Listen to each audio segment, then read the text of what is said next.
কোনো ব্যক্তি যদি সকালে কারোর সঙ্গে কথা না বলে এই দোয়াটি 3 বার পড়তে পারে, কোনো শত্রু তাকে কোনো ক্ষতি করতে পারবে না। আল্লাহর কসম করে বলছি, এই দোয়াটা আপনার আমল না করে সব পেয়ে যাবেন একটা শেয়ারের মাধ্যমে। এই দোয়াটা শুনবেন, মা বোনদের কাছে এটি শেয়ার করে দিবেন। নবীজি বলেছেন বাল্লিগু আন্নি ওয়ালাউ আয়া, শোনার পরে মানুষের কাছে শেয়ার করে দিবা। এটি ফজিলতপূর্ণ আমল, এটি আমি করেছি, আলহামদুলিল্লাহ আমি ফলাফল পেয়েছি, আপনিও পাবেন। আমলটা করে দেখেন। নবীজি সাল্লাল্লাহু আলাইহি সাল্লামের শেখানো দোয়া, বুলেট মিস হতে পারে, গুলি মিস হতে পারে, কিন্তু দোয়ার ফজিলত মিস হবে না।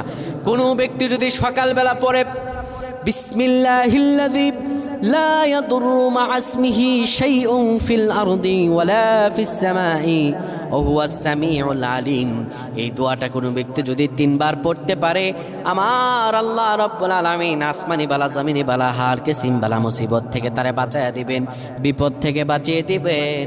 আল্লাহর দয়া রহম তার উপরে দান করবেন। আল্লাহুম্মা আমিন।